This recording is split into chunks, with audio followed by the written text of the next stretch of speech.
which will be supplied in the near future. The same day, on the 31st of October, the EU reported on its contribution to the military assistance of Ukraine.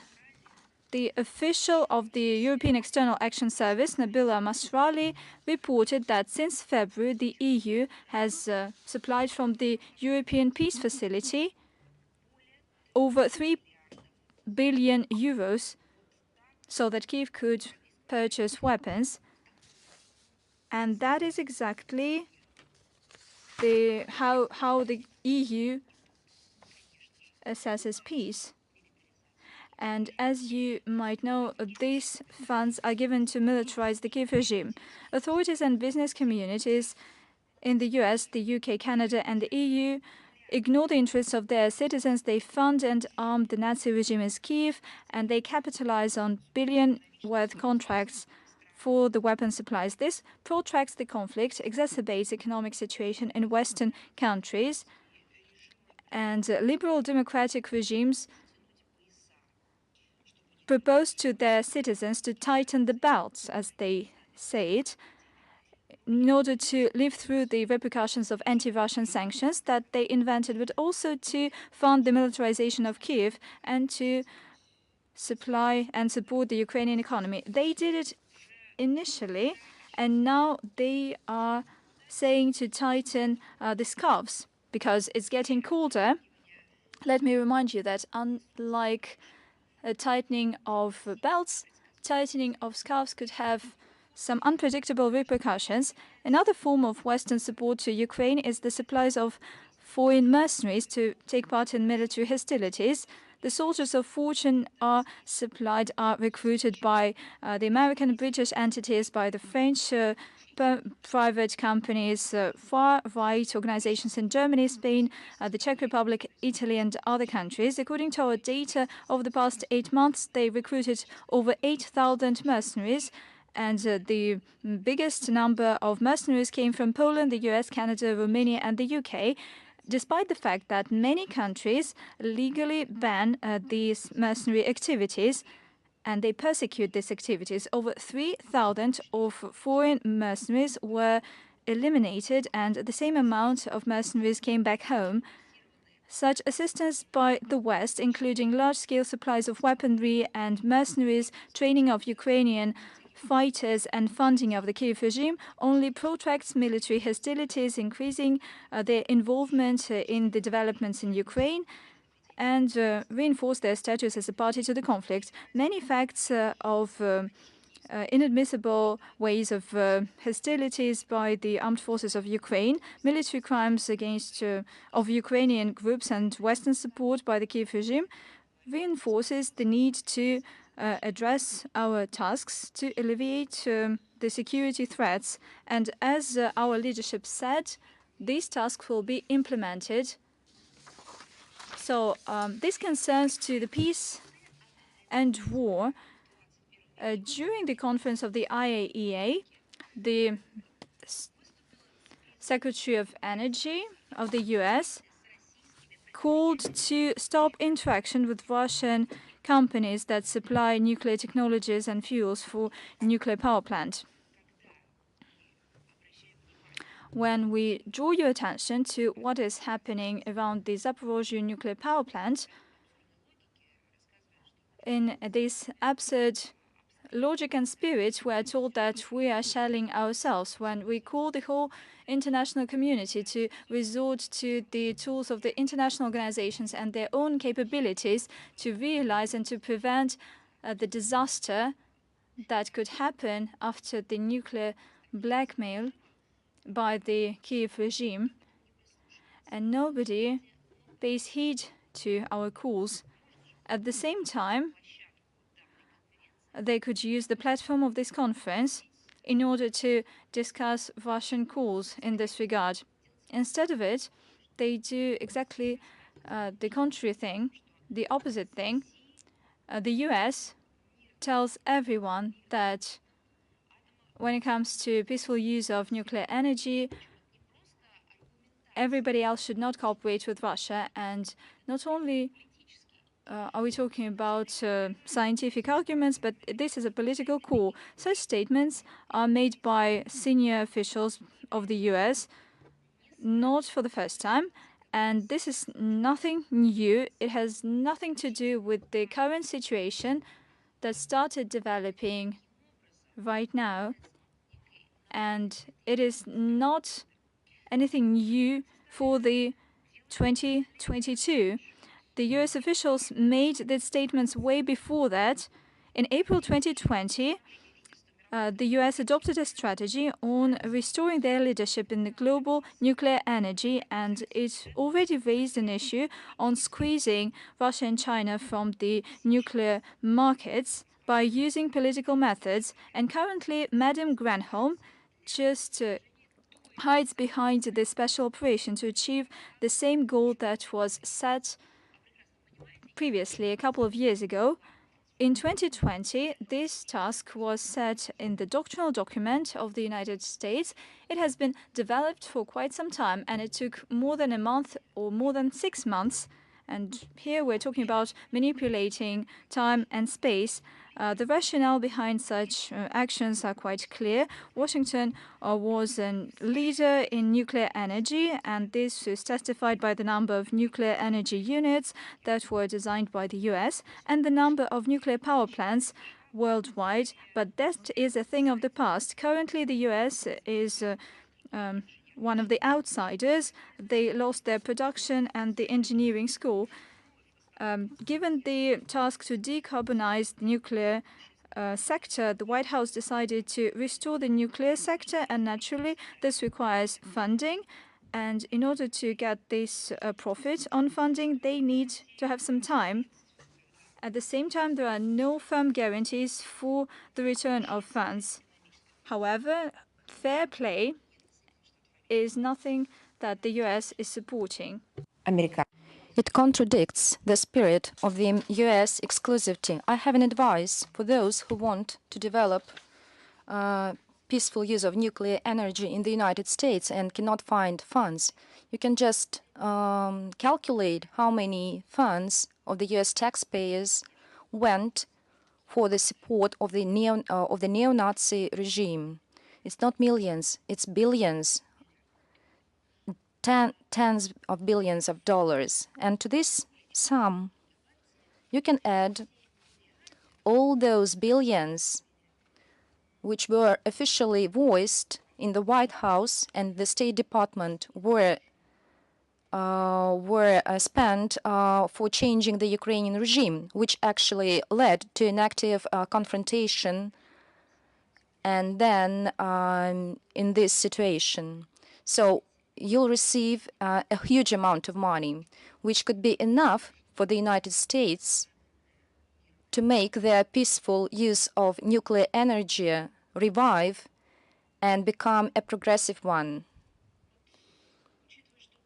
And taking into account that they had not done so and they have chosen another way, so now they want to be the first. So someone will benefit from contracts in order to destabilize the situation in the world. And someone will use political instruments to settle scores with its competitors using blackmailing, pressure, in accordance with approaches of the US hegemony. Then they will not have other choice rather than to use the new technologies of the construction of the nuclear power station Fukushima, and everybody remembers what happened at the end. And if they do not succeed, as it was with the last campaign on revival the energy sphere initiated by Bush, we can talk a lot about new technologies and big prospects. But in fact, they do nothing but only deter the development of nuclear energy and destroy other elements. And for no one to interfere this small talk, the states who are building nuclear power stations, they can close the entry to any events carried out by the United States And all those who want to meet the Russian experts beyond the territory of the United States, they have already received a recommendation as a call not to have relations with Russia. So how the United States acted with the Russian delegation who wanted to come to this forum? They just didn't grant visa to Russian specialists. It has become a norm which use any pretexts and any means in order to maintain the economic control in all spheres where possible. Russia advocates equal access to peaceful use of nuclear weapons, and we are greatly concerned by politicization of this sphere by the collective West. We are the huge supplier of commercial nuclear technologies on international markets.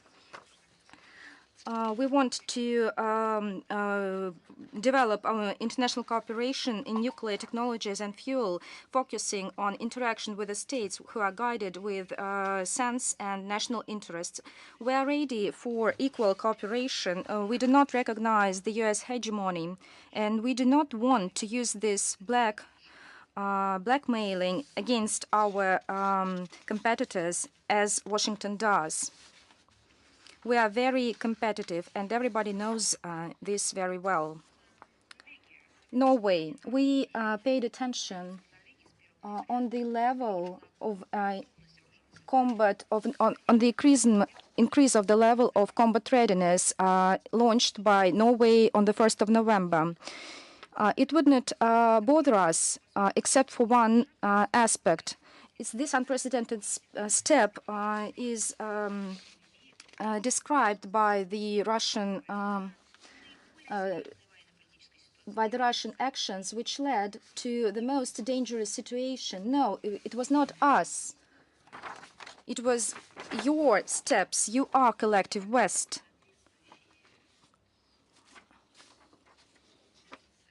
You are a part of different alliances and unions. This is you who destabilized the situation on the European continent and has been doing so for many years. You changed regimes, you engaged, contrary to logic and traditions, the states to such blocs, or by promising them some profits from renouncing cooperation with our country. This is your actions which led to the current situation. And Oslo recognizes that there are no reasons that Russia wants to build up a military activity in other countries. And new measures are explained by Norway by the need to send a message about their readiness to defend themselves.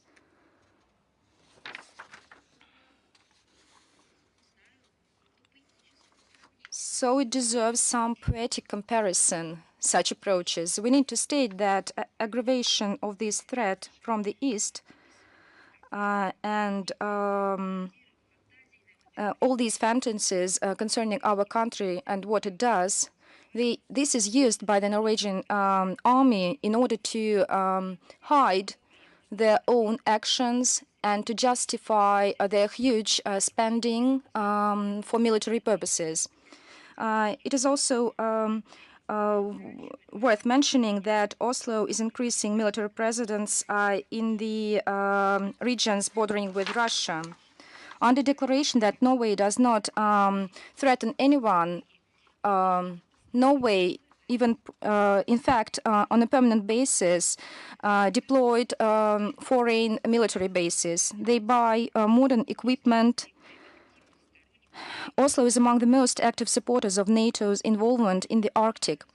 We consider such situation near borders as deliberate adherence to a destructive course towards escalation of tensions in the Euro-Arctic region and the final destruction of Russian-Norwegian relations. This is not our choice. Russia has always been open to an honest and mutually respectful dialogue, but any unfriendly actions will be met with a timely and appropriate response.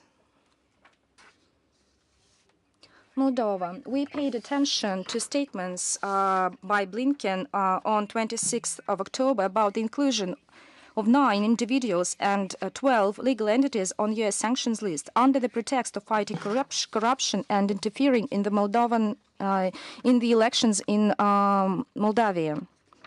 I believe that these allegations can be sold to their own citizens who does not know anything about its political architecture.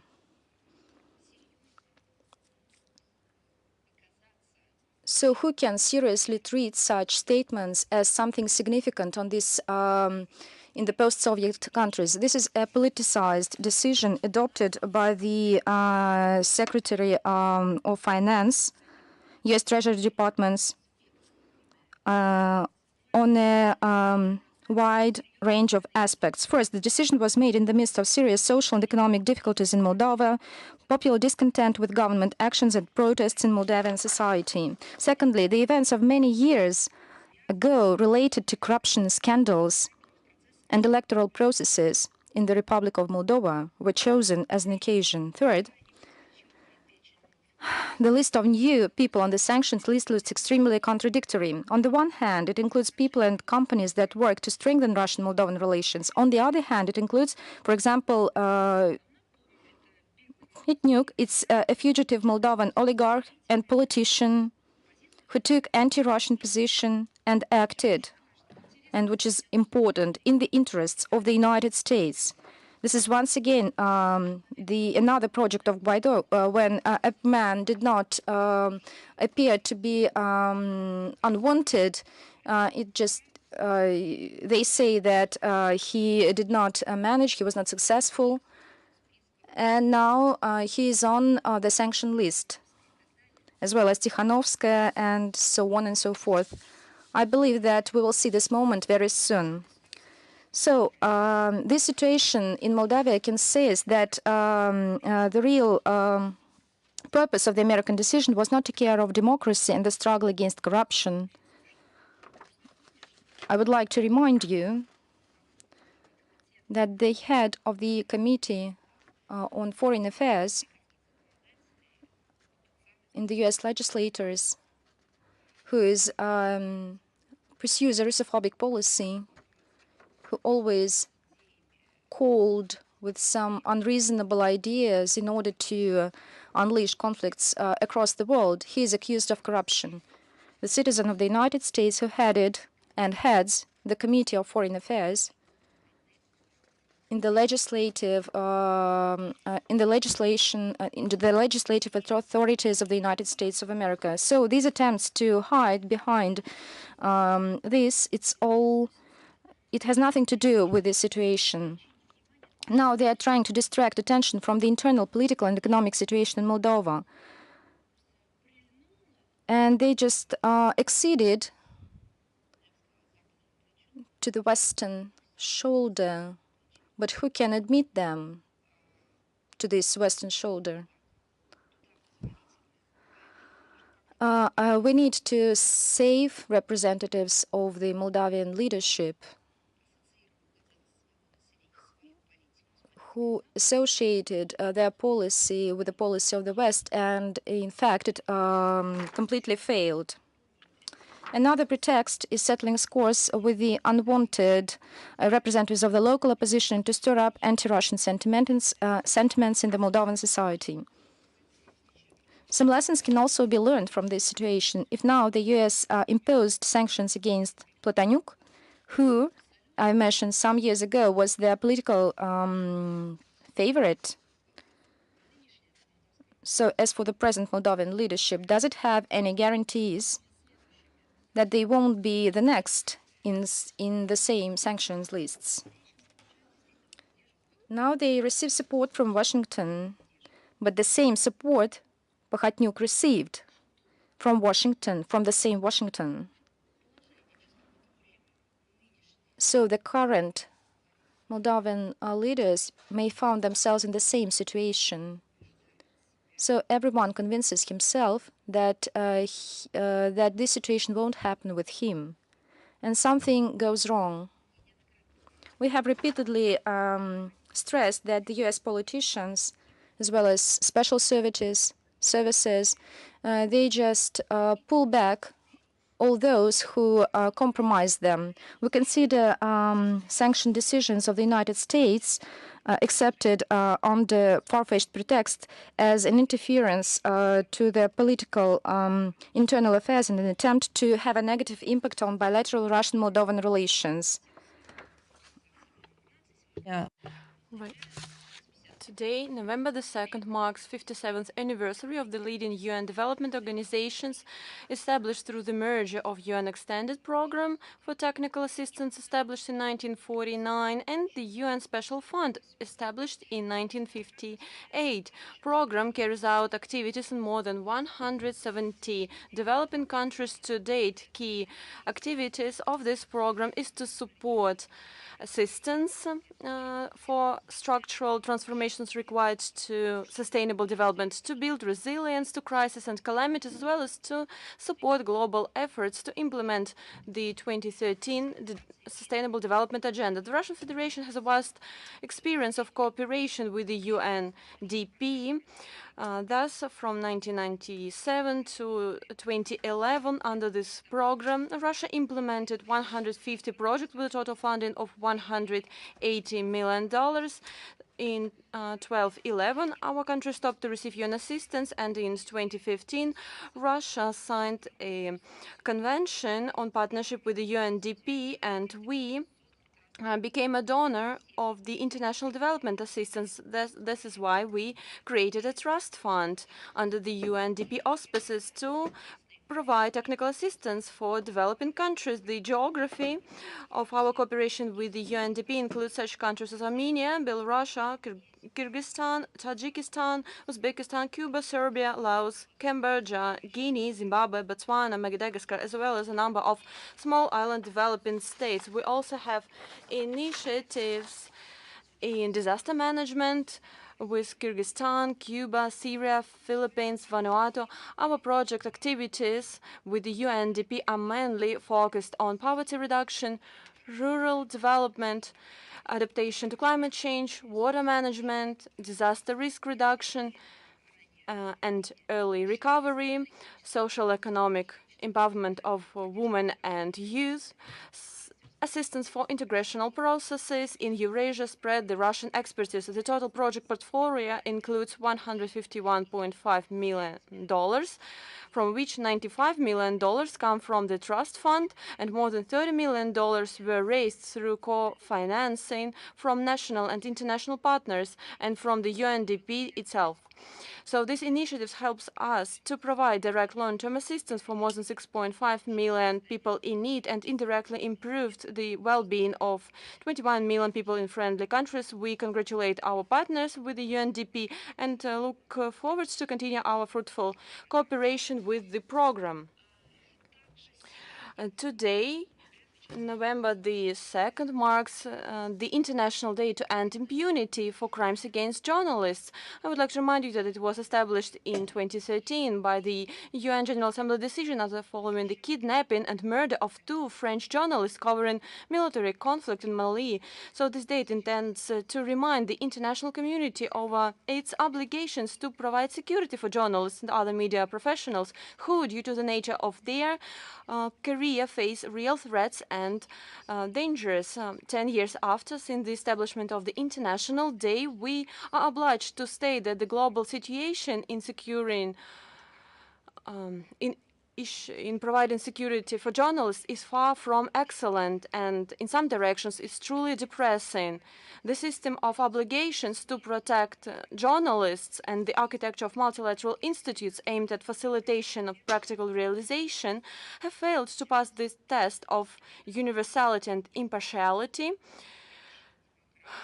preached by truly Western democracies. These low-profile logics that divide journalists into good and bad, those who deserve protection, those who not.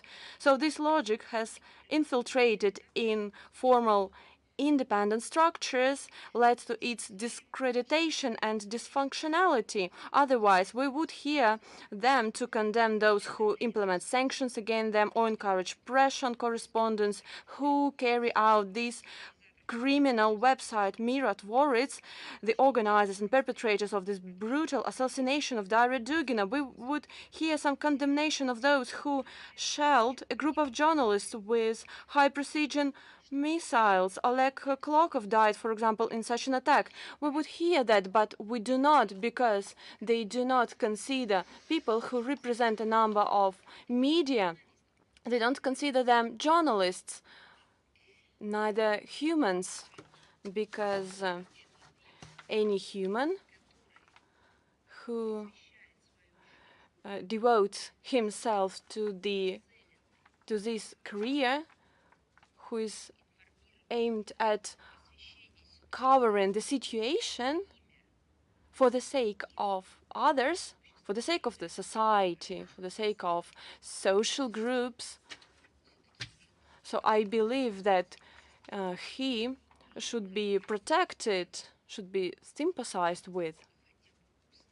So even oral words of sympathy, because their work sometimes leads to their death. But instead of that, we have never heard a word of condemnation from these Western media and Western society, Western democracies. We did not hear these human defense bodies a word about journalists, about crimes against these journalists. And the reason is quite clear, because their point of view does not coincide with the point of view approved by the West. And such selectivity is perceived by the Kiev regime as a silent approval of their atrocities. This situation encourages them to carry out more and more cynical and human crimes. So I remember,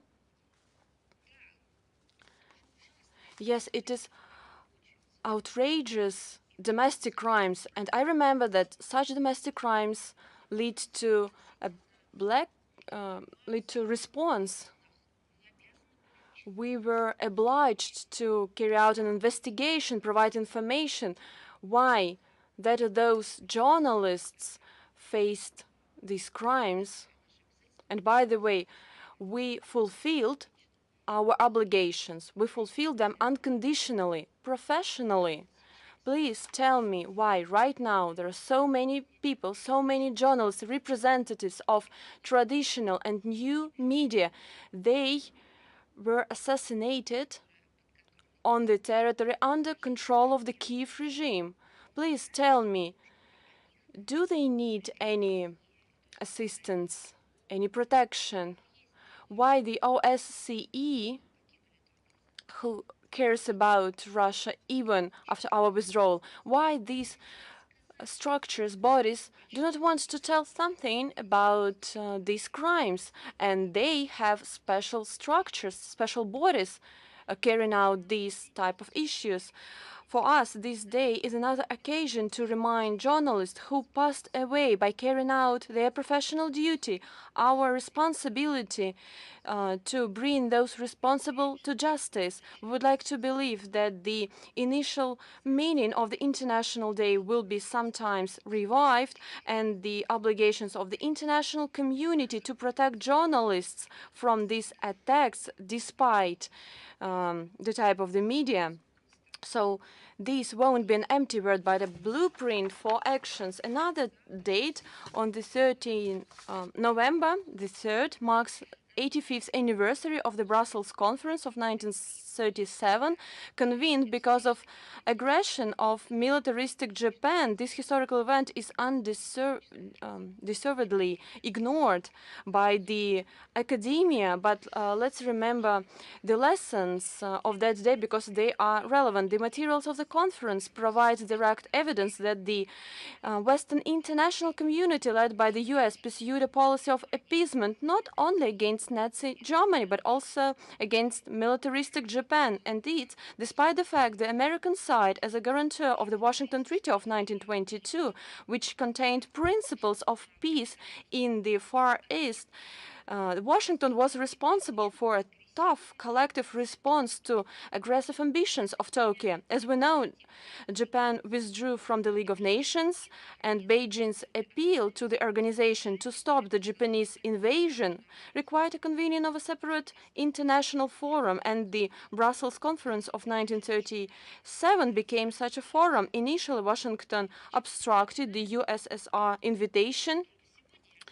Do you recall the situation? So not long ago, I have mentioned that our IAEA experts were not invited to carry out the investigation. It was a decision made by the US Secretary of State, and it was the same situation was then when you obstructed the USSR invitation because of aggression of militaristic Japan against China. You do not know your own history, and you try to rewrite this history. You propose your own books, history books.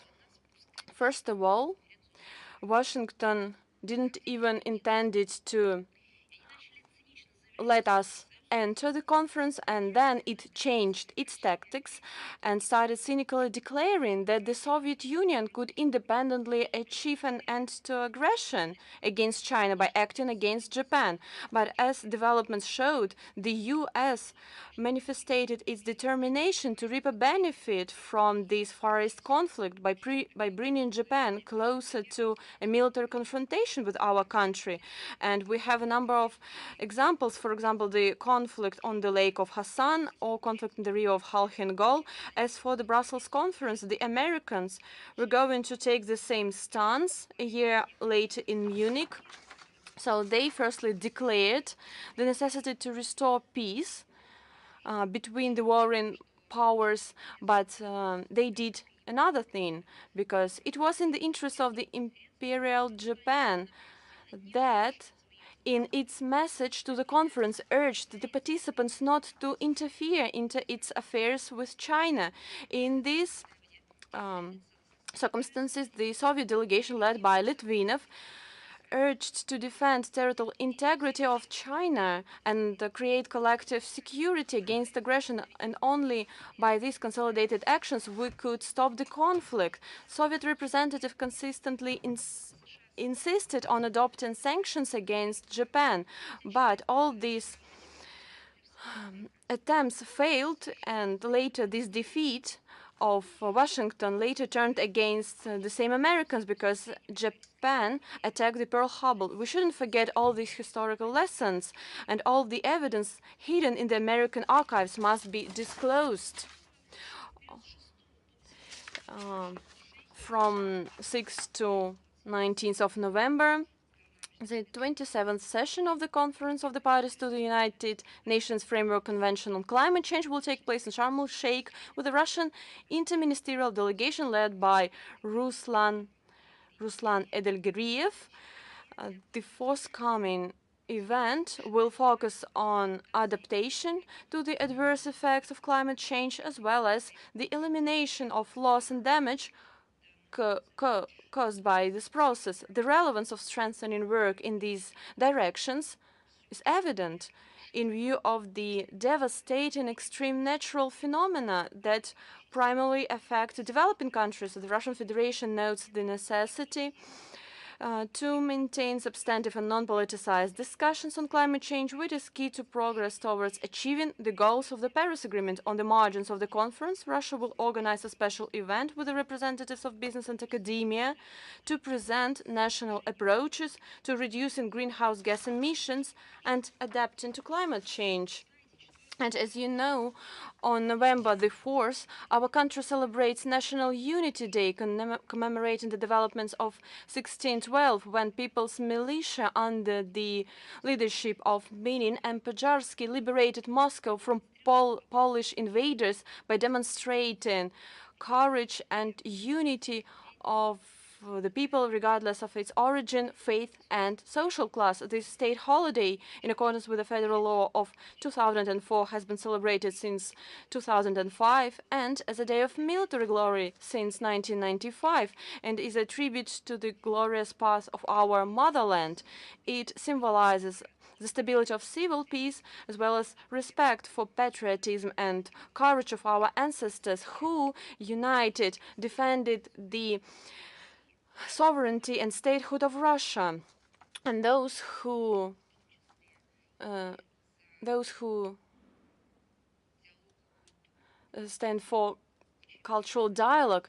It is very important to know that on the same day we mark a very important church holiday, the day of Kazan icon of the Mother of God.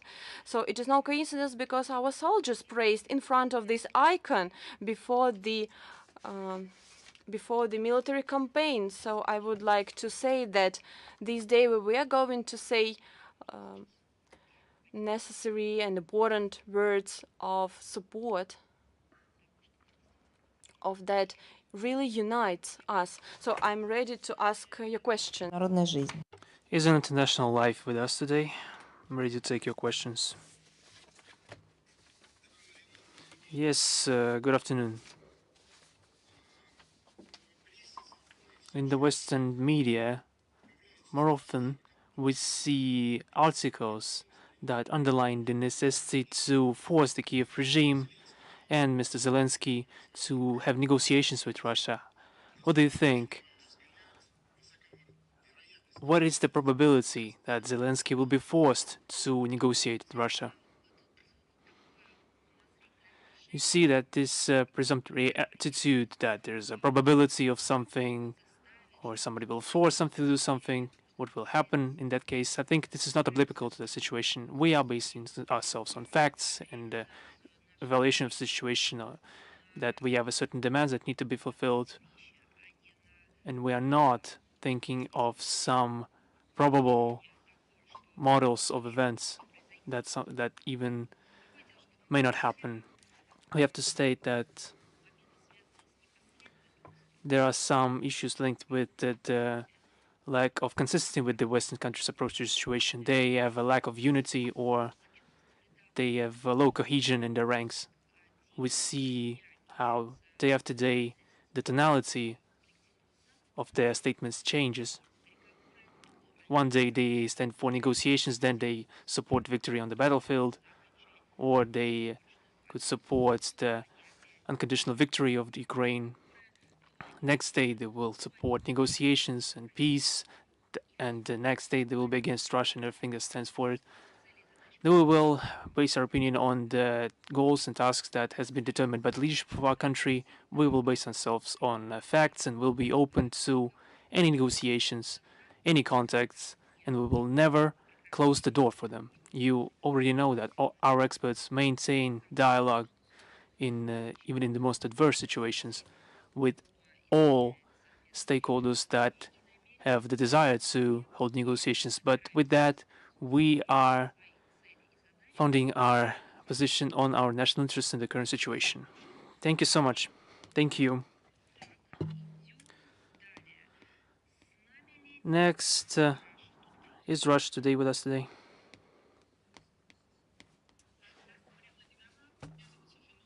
Yes, good afternoon. We have a following question. The British media has publications that the Russians have allegedly hacked the mobile phone of the former Prime Minister of UK, Elizabeth Truss. How should we treat such statements? When they will become more creative, or will Russia be able to help British colleagues and think of new characters other than our Russian intelligence and to justify such accusations? This has become a meme, really. We have studied the strategy in the UK in that regard.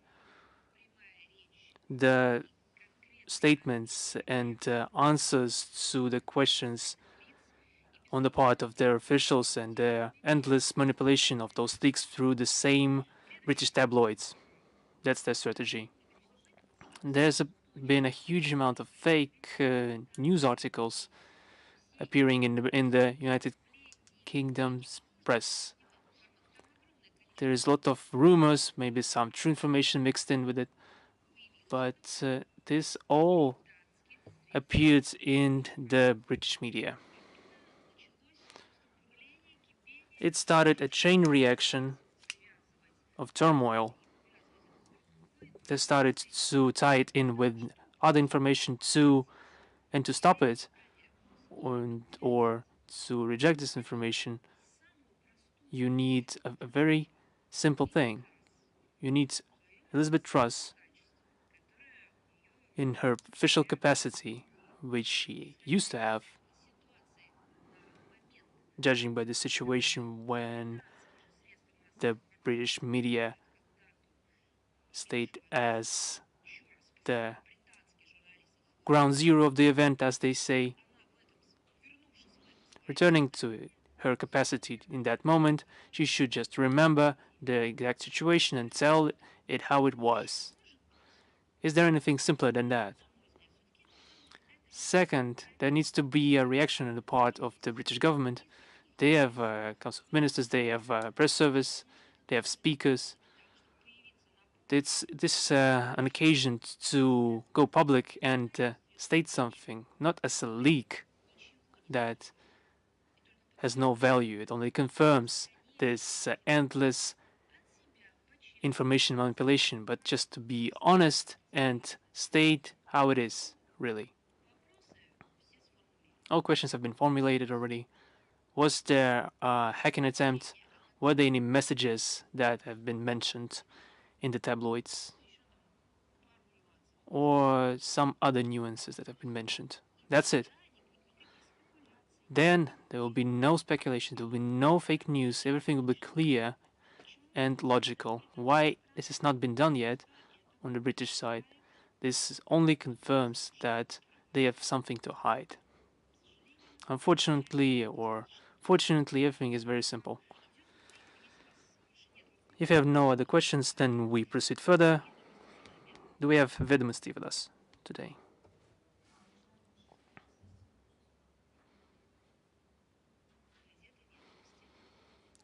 Vedomosti newspaper, are you with us today? Please state your presence. I can't see you, neither can I hear you. Now I can hear you. Madam Zakharova, you already mentioned today the situation with Norway. Please state if the Russian MFA is doing anything to decrease tensions in regards to the relations with that country. We understand that there's some contradictions, that there are some disagreements. The tensions increases. They say in Norway that they need to negotiate with Russia. If the statement of Prime Minister of Norway could be interpreted like that, what are the steps the Russian MFA takes to alleviate the situation? The situation in our relations is at its lowest point. This has happened because of the actions in Norway. We did nothing to deteriorate our relations, which cannot be said for Norway. This is not our fault, and we don't need to take any measures to alleviate the situation. What we can really do to do it, because the situation is being worsened because of the efforts of the other side. There have been no messages from the Norway side testifying to the Oslo's desire to change the situation or stabilize it. We're not witnessing any attempts. On the contrary, and I've already mentioned it today, that Norwegian authorities have unleashed an anti-Russian campaign which targets the Russian tourists detained in the country. Currently, 3 tourists have been detained, and our diplomatic missions are interacting with them and are controlling the questions of their defense.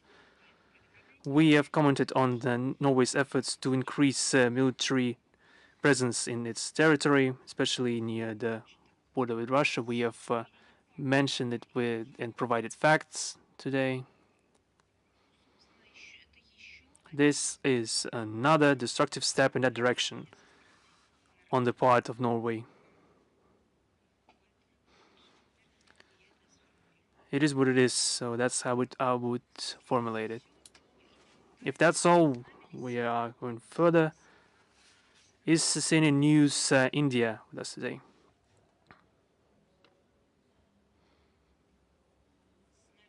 Is CNN News 18 India with us today?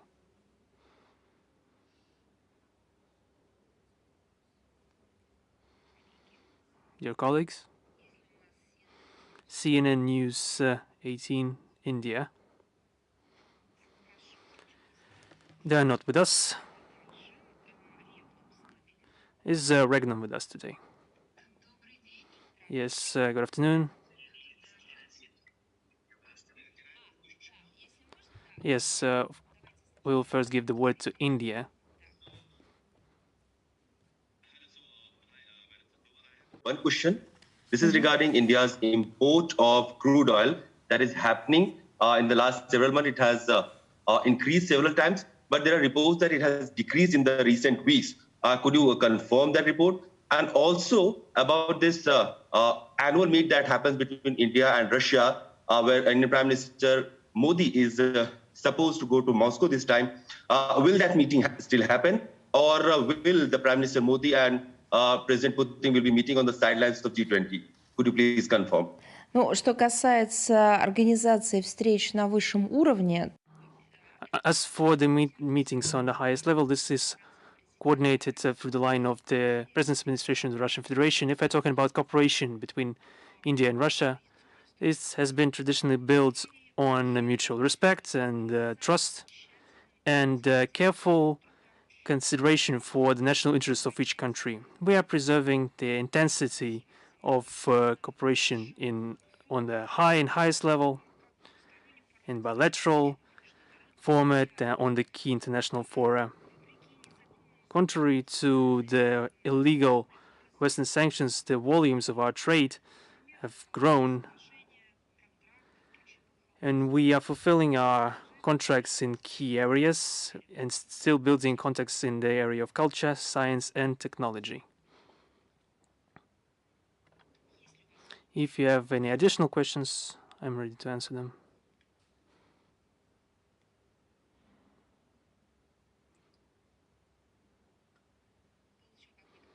You had one more question, I think.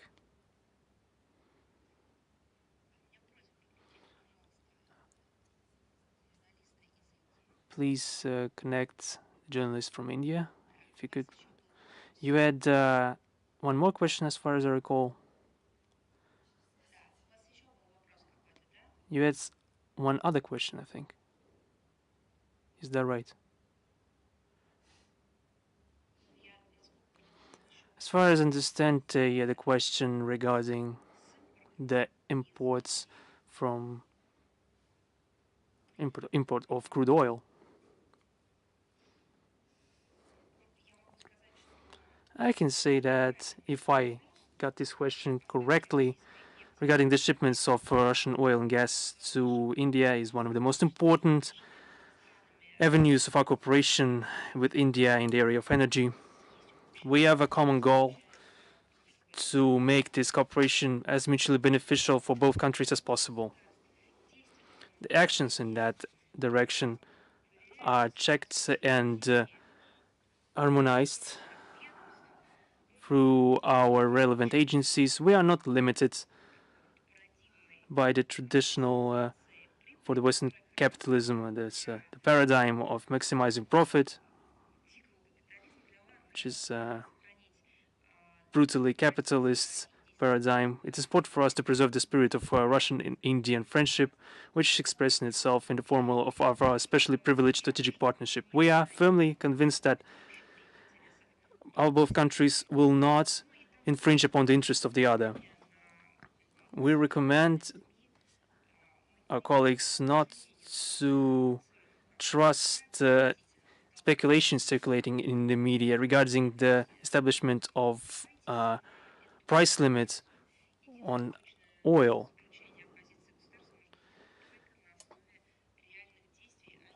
clear statement regarding this or that state's positions could be made based on its real actions.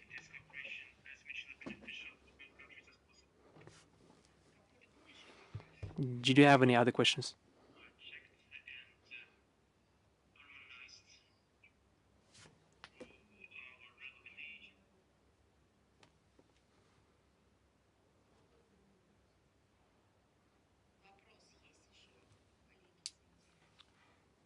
Colleagues from India, do you have any other questions? Very well. I thought I heard him asking a question.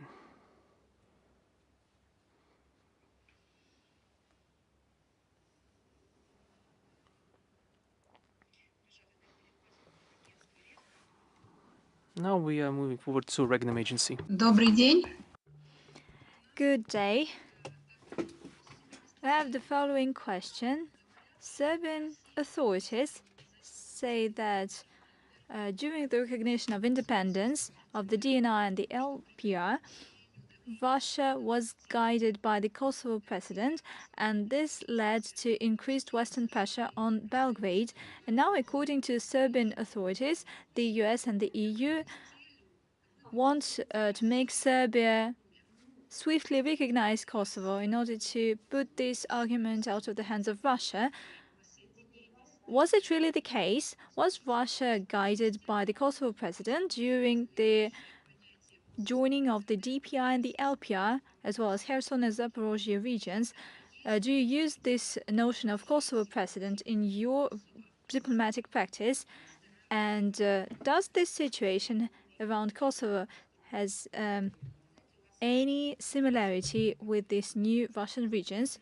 You have a very big question, so let me answer in a comprehensive way, because we're talking about a whole gamut of problems that are united with one simple phrase. With regard to the referenda and their results, of importance is the principle of a balance between the territorial integrity and the right of peoples to self-determination. We have repeatedly noted that.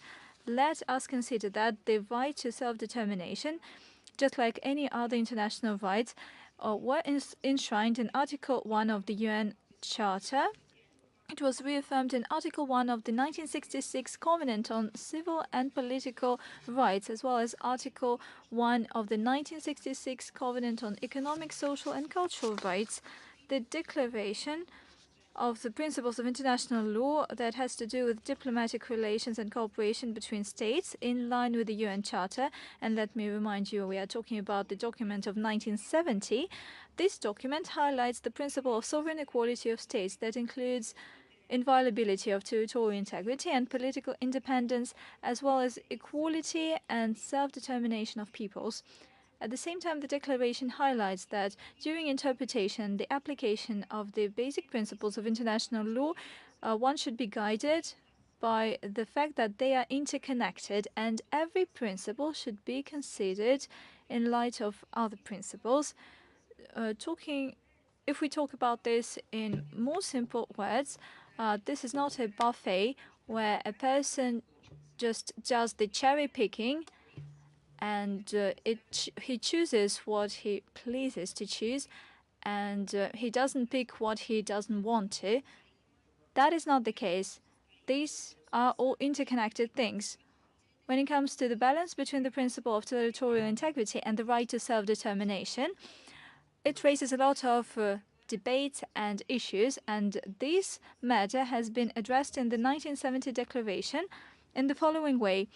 Everybody who argues in this regard and has this debate, let me reiterate once again, this declaration, dated 1970, reaffirms the inviolability, and I quote, of territorial integrity or political unity of sovereign and independent states that in their actions abide by the principle of equality and self-determination of peoples, end of quote.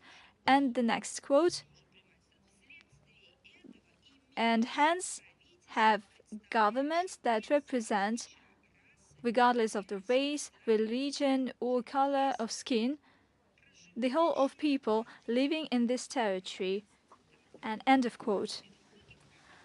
this logic was voiced not incidentally, and it was voiced and embedded in other documents, for instance, the Vienna Declaration of the World UN Conference on Human Rights of 1993, when we are told that 1970s, 1960s, there was the decolonization process. You shouldn't pick the documents that you choose.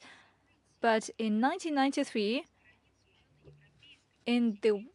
on the verge of these events that had nothing to do with decolonization processes in the European space, there was this decision of the Vienna Declaration of the UN Conference on Human Rights, and it emphasized that the states that claim to defend the principle of territorial integrity and political unity should have, and I quote, a government that represents the interests of the whole people in its territory without any difference, end of quote.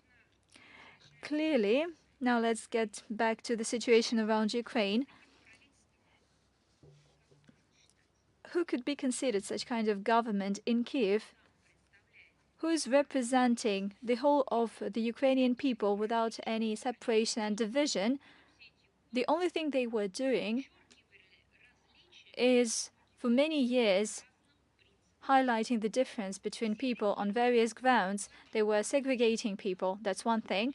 And second thing, who could be considered a national government that represents the whole of people?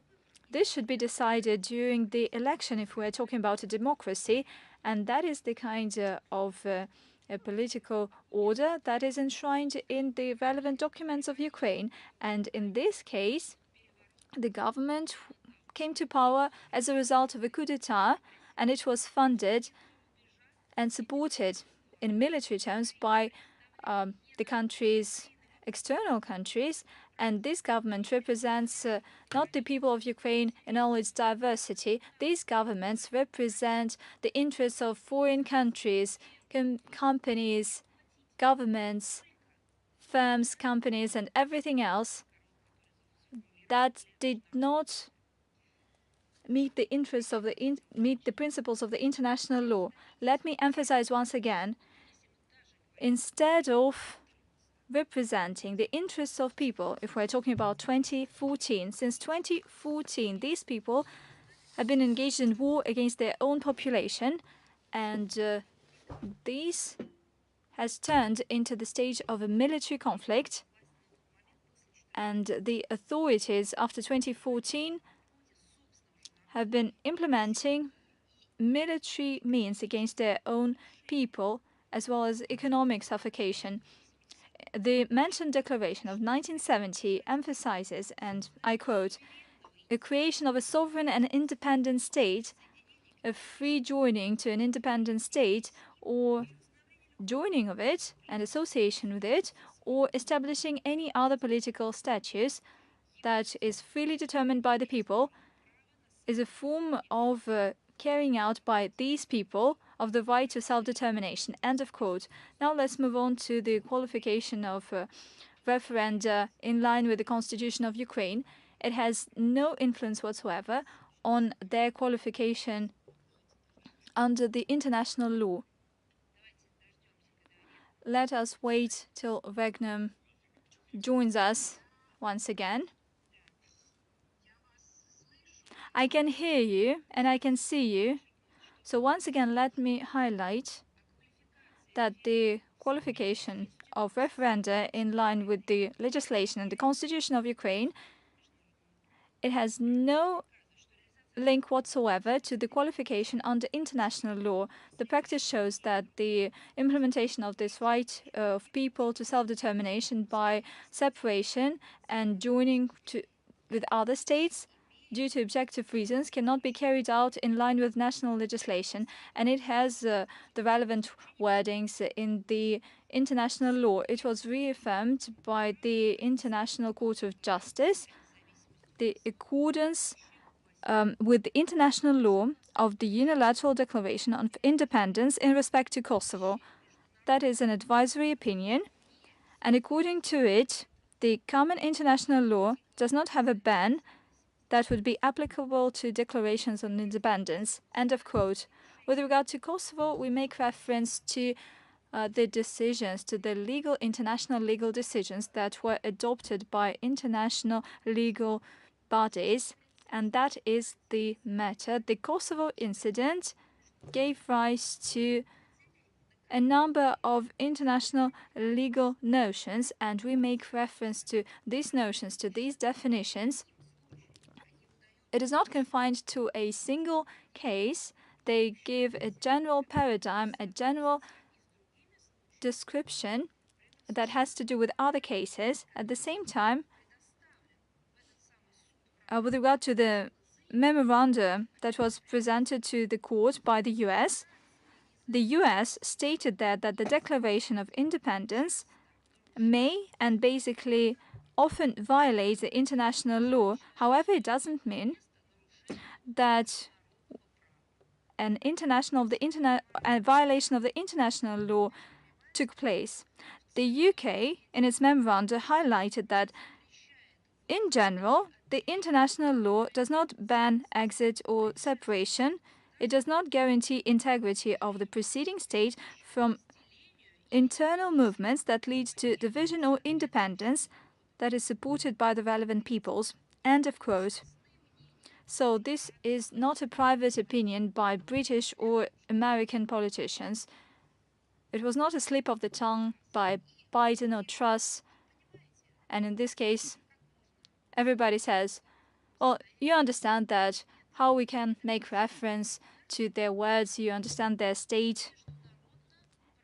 Here, we're talking about the position of a state within the international legal process.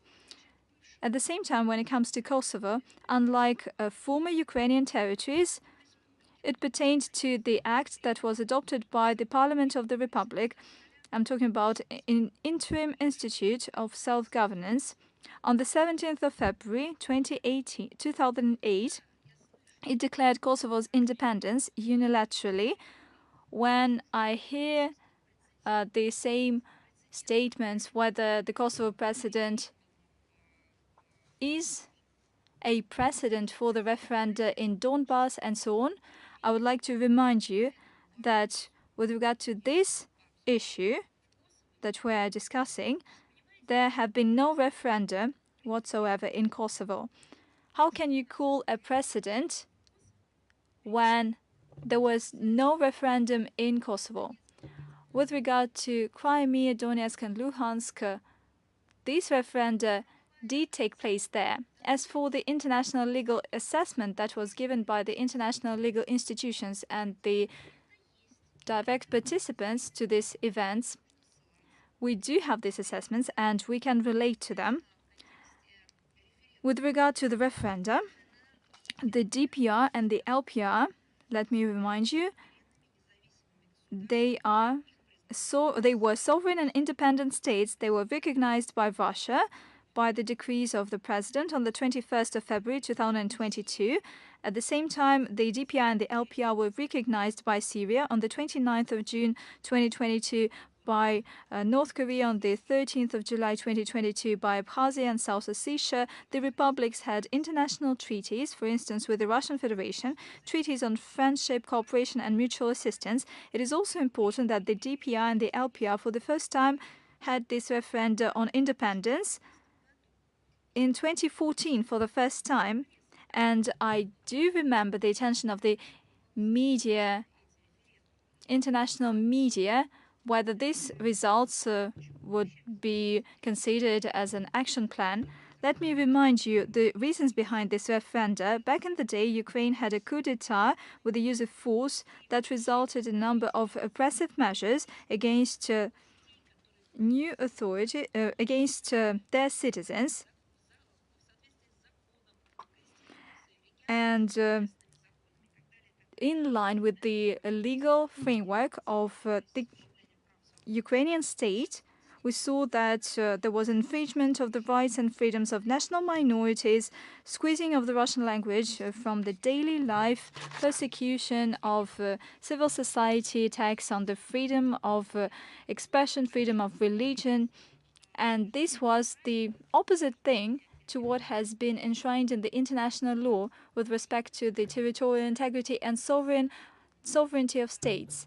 I'm talking about equal representation of peoples within a single country. For 8 years, this international recognition of independence of the republics has not been raised, given that the Minsk package of measures that was adopted by the UNSC Resolution 2202, and it envisaged the constitutional reform in Ukraine with the entry into force by the end of 2015 of a new constitution that envisaged as a key element decentralization, as well as adoption, and I quote, of permanent legislation on special statutes of certain areas of the Donetsk and Luhansk regions, end of quote. This should have envisaged the linguistic self-determination, participation of local self-governance, and the appointment of prosecution officers and the courts of these regions. So if Ukraine had fulfilled its obligations, which were signed by its leaders, its commitments even, under the package of measures, as outlined above, it would have been possible to say that DPR and LPR had the conditions for the exercise of the rights to self-determination within the state of which they were a part at that time. But that did not happen due to Kiev's sabotage of the package of measures and the course taken by the Kiev regime to suppress the rights of the residents of Donbass by force. And when they say that it's all our assessment, it's not true.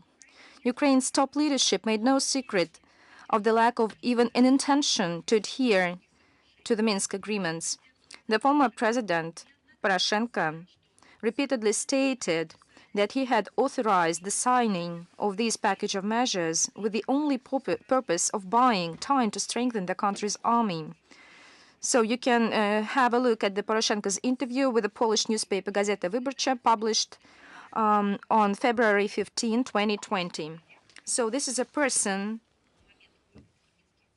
who was there.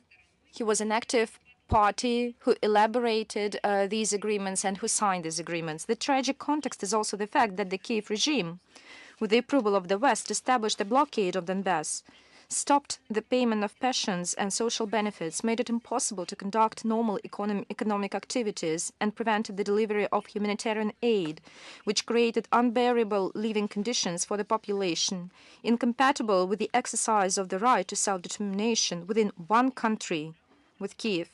Similarly, in 2022, the population of the Zaporozhye and Kherson regions was also deprived of any prospect of self-determination within Ukraine as a result of incessant forceful measures taken against them by Kiev. So they could not enjoy their basic rights, including the right to life, inside Ukraine. As you know, the questions at the referendums in Zaporozhye and Kherson regions were articulated as follows. Are you in favor of the succession of Zaporozhye-Kherson region from Ukraine and the formation of Zaporozhye-Kherson region as an independent state and its incorporation into the Russian Federation as an entity of the Russian Federation?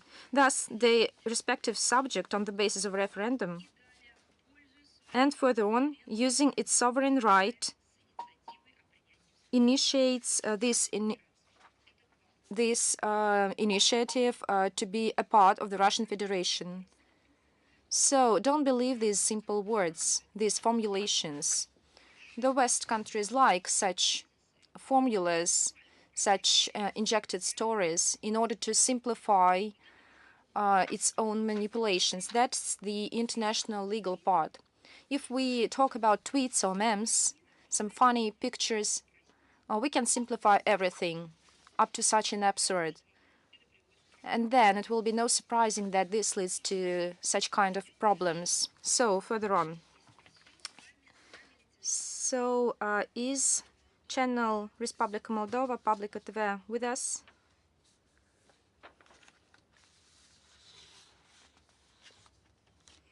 Moldova.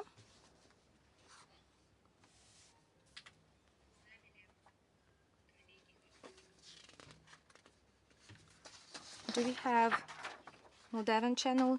If not, so we then proceed. Is Raitor here? Yes. Good afternoon, Madam Zakharova.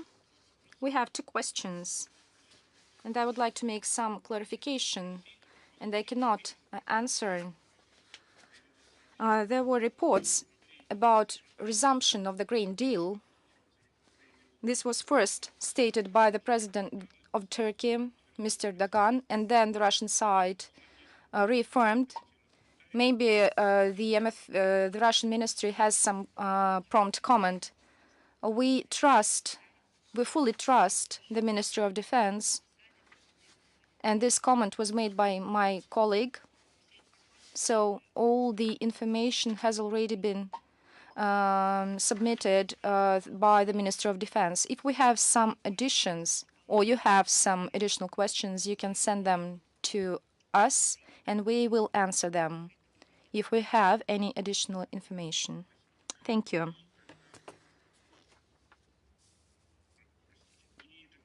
And then some other issues. You've started your briefing by stating about the call of the British ambassador to the MFA of Russia. So my question concerns this. I refer to accusations of Britain of attacks on Nord Streams. So apart from this call of ambassador, does Russia prepare some further measures in respect of Great Britain? And what will they consist of? And as for the proofs, many officials were asked, maybe you know any proofs that Great Britain was involved in these emergencies or terrorist acts, as they are called in Russia. Will these proofs be presented to the public? You have many questions, so if I don't answer all of them, please remind me of them. Of course, no doubts. The involvement of the British Secret Services in the terrorist attack on the Black Sea Fleet base in Sevastopol on October 29 this year and the sabotage of the northern streams will not go unanswered. We talked about this in the Security Council as well as in the public. So the British ambassador will be called to the Russian ministry. And I can answer you that the basic documents that will be handed over to the British side, the public will know them. Let me follow. I'm not talking about formalities, but a kind of procedural issues. So as soon as this meeting, one ambassador is here in the ministry, so we will share the information with you. It will be published on our website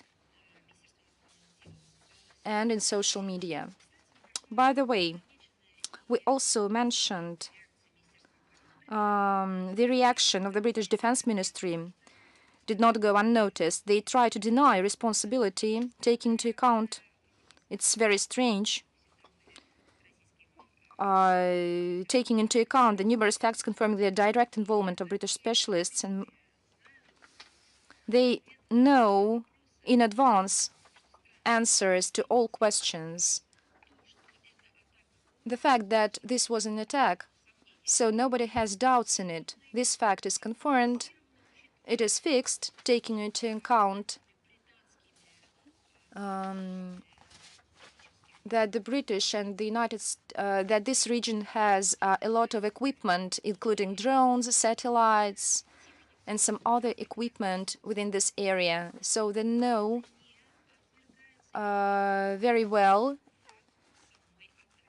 So, and they do not deny the fact of this attack. They talked about that they have nothing to do with it. They are not involved in this. Maybe we can be interested, they can be interested in what facts we possess. So they compromise themselves by this prompt statement of their, that they were not involved. So this once again can prove that the British side revealed themselves. So, but we are polite, so all the materials, all the documents proving involvement of British specialists in the preparation and implementation of this terrorist attack will be submitted to the British side.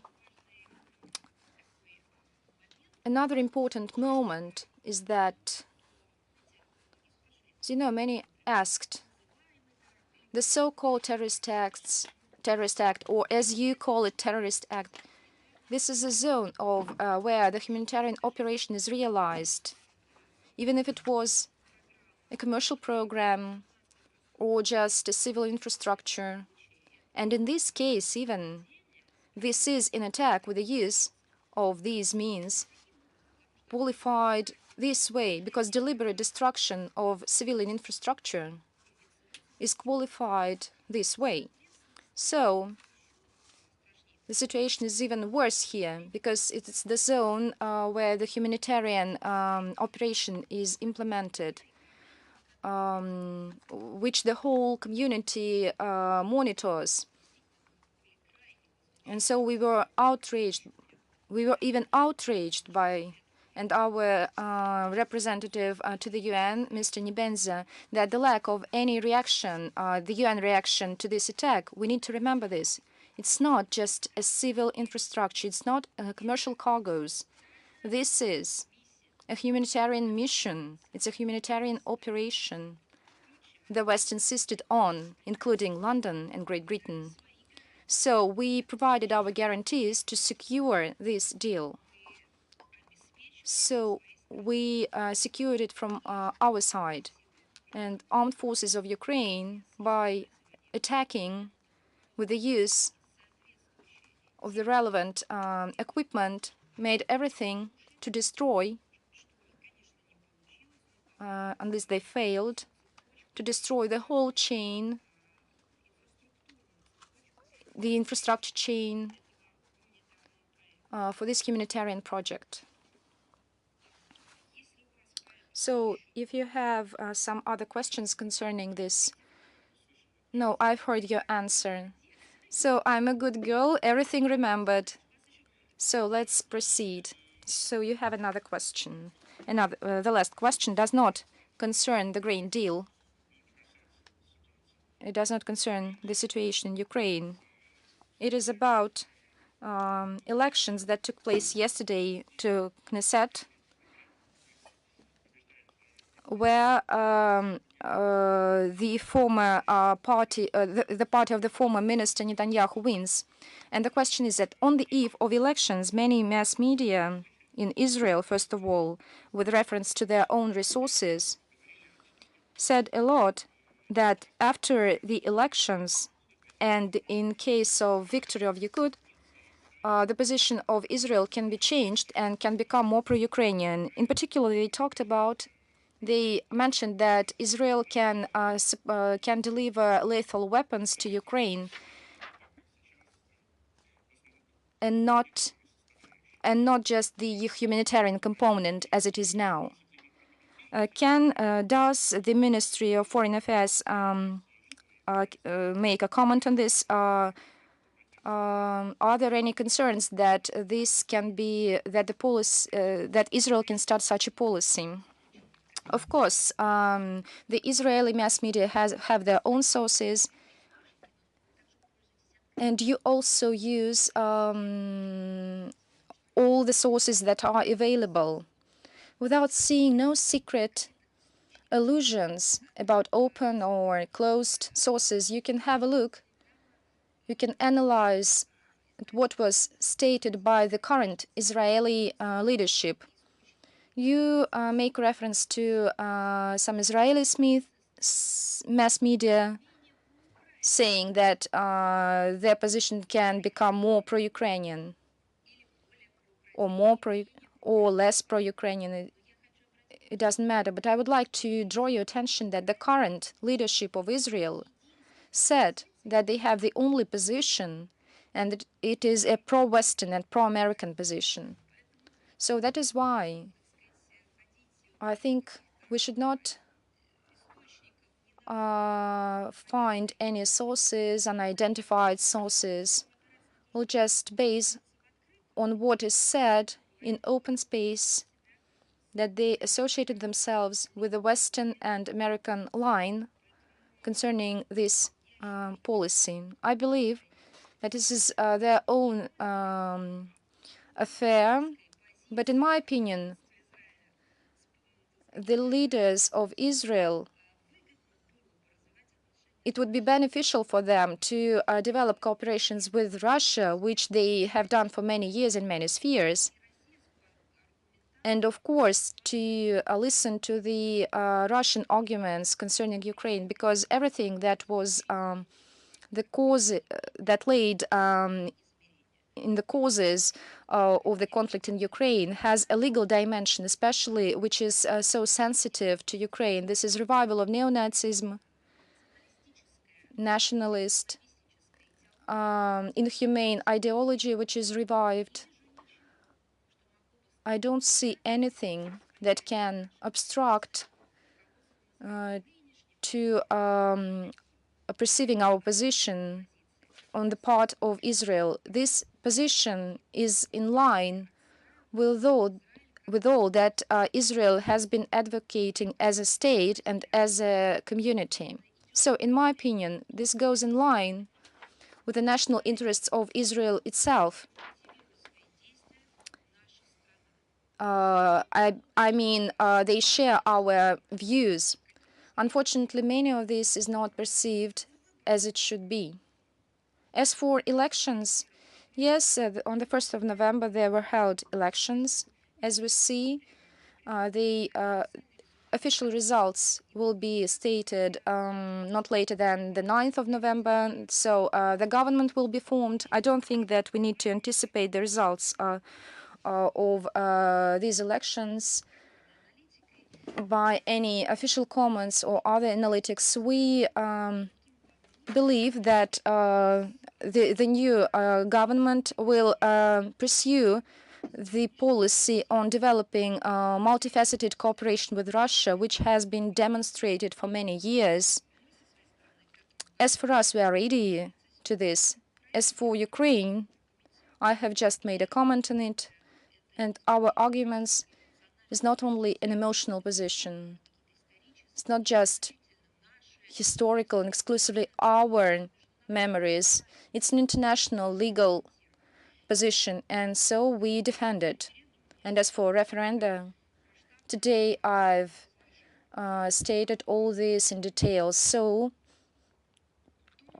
I believe that in general, our relations with Israel, they should not be just an assessment of any one aspect. They are comprehensive. We respect the sovereign right of Israel for independent policy, and I would like to reiterate its independent policy and to elaborate approaches, their own approaches to international agenda, including the issue of Ukraine. So it would be good if Israel would take into consideration our arguments as well and our interests and concerns as we do with our partners. Thank you. Let's move to another topic. Do we have Russia сегодня, Russia today with us? Are you present? Good afternoon, Maria Vladimirovna. You said that the British minister who was called to the Minister of Foreign Affairs of the Russian Affairs, there were some evidence of Russia's involvement in the terrorist attacks carried out on the 29th of October. So will the Minister of Foreign Affairs of the Russian Affairs voice some assessments in terms of these measures? I have already commented on this issue, and I have already said that there will be some reaction to this issue. Today we have talked a lot about the situation around the Black Sea fleet. I'm talking about the Russian fleet in Sevastopol, but also we talked about sabotage on the Nord Stream 1 and 2, and there is another problem We are going to speak about it at international venues with our British counterparts as well as competent ministries. Let's proceed to newsroom. Do we have you? Are you present? Yes, we are here. Dear Maria Vladimirovna, we have a couple of questions. The IAEA ministers at Kyiv's request have started an inspection of two facilities in Ukraine and will soon complete it. The IAEA Director General intends to present the results of the inspection later this week. Will Moscow accept these conclusions of the international inspectors? Yes, we look forward to the IAEA investigation. We're going to examine this report, and it will be published, and only after that we will make our assessments and we will make a comment on it. So it is our tradition. First of all, we examine the materials and then we make our conclusions. But I would like to say that the nuclear terrorism from the Kiev regime is real and is dangerous. And my second question, following the meeting with the Russian President Vladimir Putin, the Armenian Prime Minister said that Yerevan is ready to establish interstate relations with Baku based on the principles proposed by Russia. What specific Russian proposals are in questions? And what is about the meeting in Sochi? What issues were discussed? Do we have any agreements reached there? Responding to your first question, I would like to note your attention to the Russian president's words made at the press conference following the trilateral summit in Sochi. So I believe that it is not good to publicly speak about it because it can damage the negotiation track, but I would like to note that President of the Russian Federation said and commented about it in terms of the trilateral summit on the margins of the heads of Russia, Armenia, and Azerbaijan in Sochi. So it were not negotiations between delegations. It was contact, face-to-face contact between three ministers. And of course, this dialogue was held in line with the dialogue that is maintained between the leaders. So it is the only comment that I can make in this regard. Do we have Izvestia with us?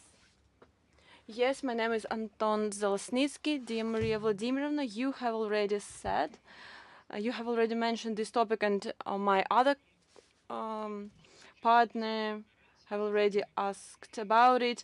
Right now, we can say that the written demands, it is enough to resume the grain deal, but right now, the relevant issue is about its extension.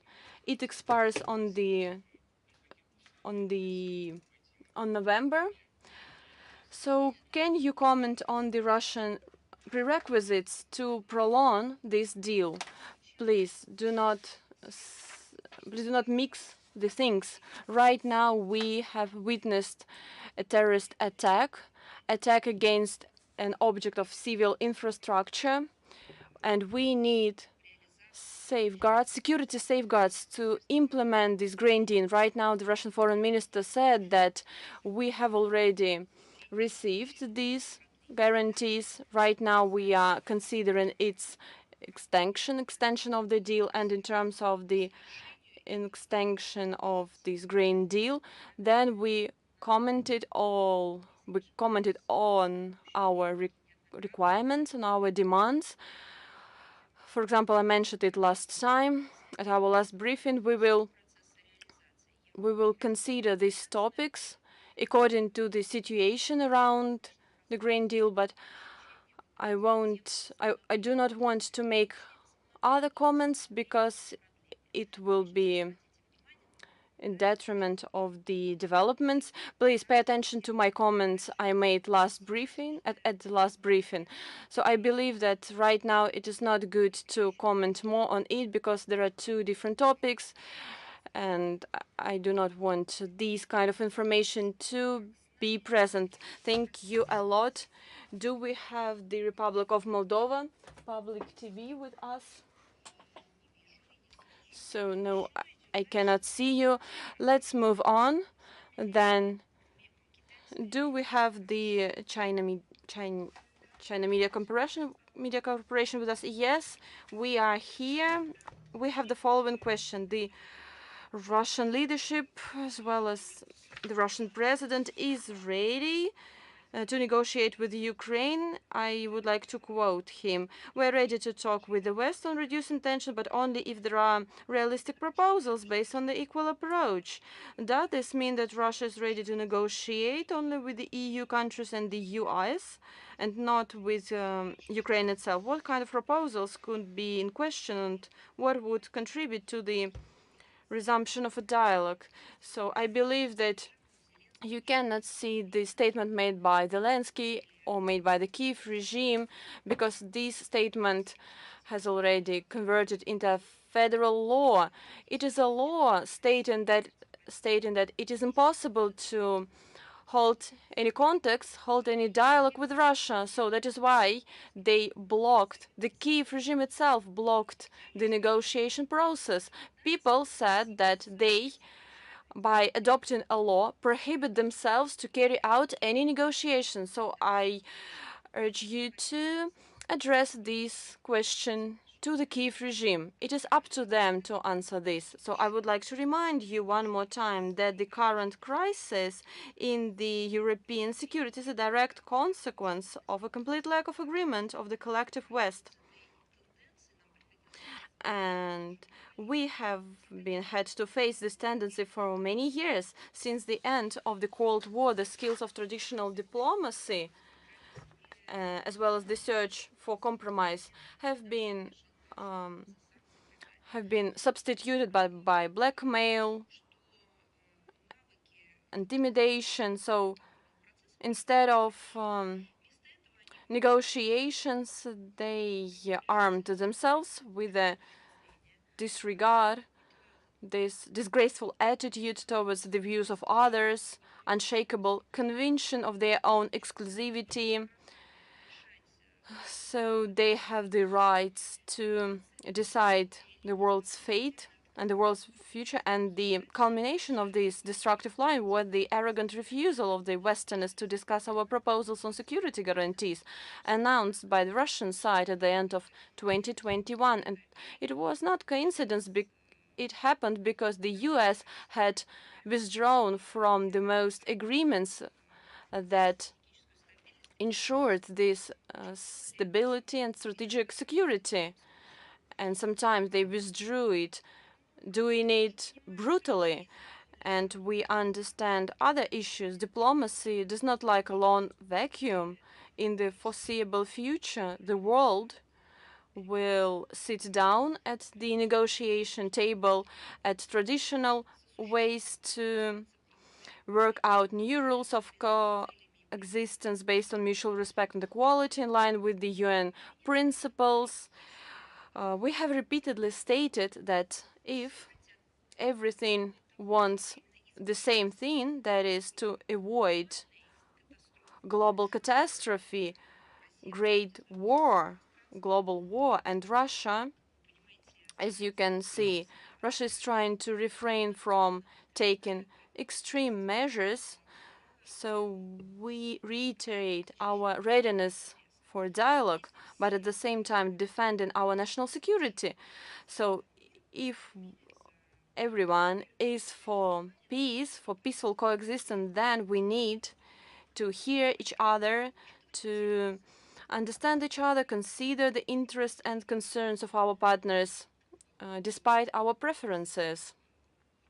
And by the way, I would like to draw your attention on the 31st of October advisor to the head of the Ukrainian President Office, Podolyak, said, I would like to quote him: "Russia has lost the opportunity for peace talks with the civilized world. It has no option of going back to January 2022. The only option is a tribunal." So what he's talking about, which the civilized world, he's talking about the garden and jungles. Who is not civilized? China, India, Asia. who are not civilized in their point of view. So we are all representatives of world's nations, and these people, they are not civilized from their stance, but we have long-standing contact with them. So whom they call civilized people?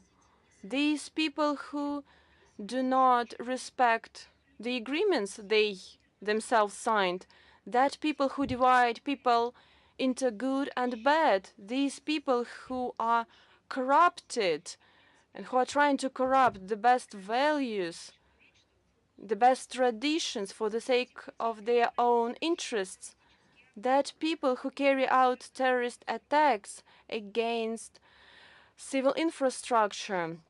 For example, what happened with the Nord Stream 1 and 2 and with the civil infrastructure in the Black Sea ports. So who are civilized people? That people whose regimes cracked down a number of states in the Middle East, in the region of the North Africa. These people can be considered civilized, but they shelled European countries. For example, Yugoslavia, they shelled it with bombs with uranium. Can they be civilized as? Can they be classified as civilized? They who damaged the fleas with migrants and refugees only because these refugees, only because these people disrupted the livelihoods of these poor countries from where migrants go. So we remember how they shelled, bombed another countries.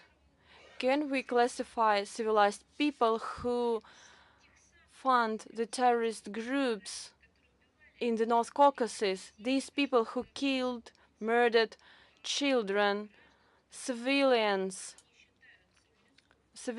living peacefully, but we do not believe that they are civilized nation. For us, civilized, they are people who adhere by legal norms. Norms are based on the mutual recognition, mutual respect, considering the interest of each other. For us, it is the civilization. They are people who do not betray others. The peak of civilized people, I believe that is the situation in Afghanistan when for 20 years they destroyed the country. Built um, they built drug cartels there due to NATO attempts, and only in one day they abandoned everything. They abandoned their own personnel, their own servicemen. Only in one day they got together and flew from this country. They ran away, and then they even stole the money of Afghan people. And right now they are trying to provide some kind of small financial assistance from these frozen assets, and it is the very example of this so-called civilized world.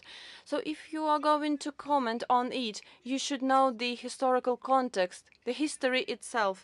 Even in February, Ukraine initiated the negotiation process and expressed its readiness for compromise until the Anglo-Saxon held it to withdraw from negotiations with Russia. In this regard, we're still waiting for the Kiev regime clear and unambiguous signals to resume the negotiation process, taking into account the new territorial realities and the situation on the ground.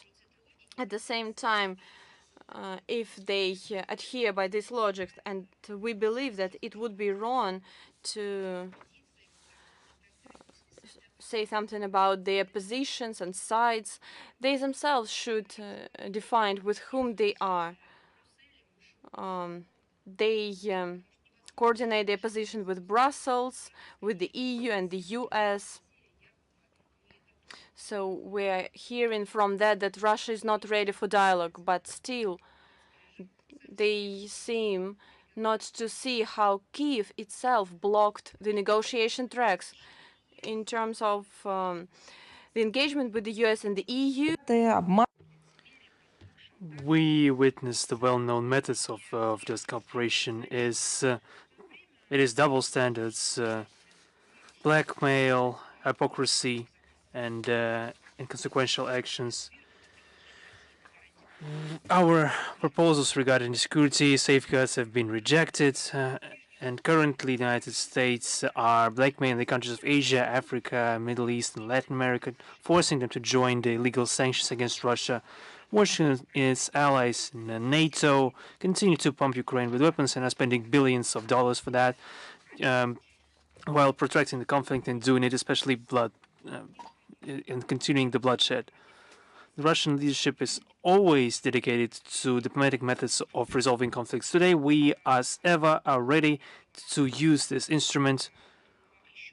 But once again, we cannot but see the real deal and react to the real situation. That's how I would answer your question. Thank you so much. Do we have once again Moldova? If Moldova is with us today, is good afternoon. We had 3 questions now. We have 1. The First Asian Department Director, Mr. Zinoviev, said that situation in the Korean Peninsula is degrading. In Pyongyang, they said that the current affairs are leading to war and a nuclear war at that. Perhaps something has changed in 2 days. Could you comment on that? In the recent times, the situation in the Korean Peninsula has aggravated significantly. The reason for that is obvious. Washington's desire to force Pyongyang to unilaterally disarm itself using sanctions and provocations and use the strategic potential and resources of their allies in the Asia-Pacific region. On the 31st of October, the U.S. Air Force and the Republic of Korea Air Force have begun military drills using 240 aircraft, which is essentially a rehearsal of a mass strike against the DPRK territory. We think that sustainable peace in Northeast Asia could be achieved through creation of a system of multilateral, indivisible security with giving corresponding guarantees and safeguards to all stakeholders. And the known Russian and Chinese diplomatic initiatives are directed exactly to that end. Is Anadolu Agency with us today? Yes, good afternoon. We have 2 questions today. First question dealt with the frozen foreign assets of the Russian Federation. Please tell us, has Russia taken any steps to unfreeze those assets? First of all, I'd like to underline that we think this freezing of Russian assets abroad is as an illegitimate, illicit measure which violates all the norms of international law and business relations. We think such actions and such logic on the part of the West as infringement of on our sovereign property, and such steps of the collective West forced many countries to consider the real reliability of the US dollar and the euro as reserve currencies. There is also a question being raised about the appropriateness of the Western financial architecture for the stable international transactions. Any use of the funds of the Russian state without our consent will be characterized as theft and will cause an adequate response and will influence the sustainability of the world financial system. The Russian authorities are working on possible legal mechanisms regarding the situation. I cannot really delve into details, but I can tell you surely that the work is ongoing. My second question is about the situation between Azerbaijan and Armenia. How would you comment on the efforts taken in regards to the Zangezur corridor? which would link the main Azerbaijani lands. This situation discussed on the Sochi summit, and we think that this cooperation will be continued in the framework of the tripartite work group under the joint chairmanship of the vice prime ministers of both of the three countries, that has been determined in the statement of our three leaders of the countries. Yes, now we made the alliance of Russian communities. The World Thematic Conference of Compatriots Living Abroad has just begun. It continues to work. How many compatriots have managed to arrive at the conference despite the difficulties with the air traffic? What countries were represented, and what questions were raised at the conference? And Madam Zakharova, I would like to congratulate all citizens of the Russian Federation with the upcoming Unity Day, and I would like to congratulate your team. Yes, you too. Thank you. The World Thematic Conference of the Russian Foreign Diaspora, titled Economic Cooperation, Compatriots and Regions of Russia, Responding to the Challenges of Time, began yesterday. The welcoming address of Mr. Lavrov was broadcast on the meeting. At the meeting, more than 130 entrepreneurs, heads of entities, and societal activists have taken part in the events. 84 countries have been represented. The conference was broadcast live. I can give you a link to the recording of this, so all the participants could see this conference. The topic of the conference this time has been the cooperation of compatriot organizations with the Russian regions. They've also discussed the possibilities of linking economical potentials of the small and medium businesses in our countries and with our compatriots abroad, and the improvement of the legal framework, and the question of defense of rights and freedoms of Russian compatriots abroad. There have also been a plenary discussion on the questions of cooperation with the regions, and there's been discussion on tourism, IT technologies, and small businesses, which have been organized with the cooperation of the government of Moscow. In general, the forum was dedicated to finding common grounds between business organizations of compatriots with these entities of the Russian Federation to foster further consolidation of the Russian diaspora. I would like to clarify whether someone would like to ask more questions. Perhaps someone didn't have the opportunity to ask their questions. Once again, I will repeat that the Republica channel did not have a chance to ask the question. If not, we will answer each question individually. Thank you for your attention. I wish you all well.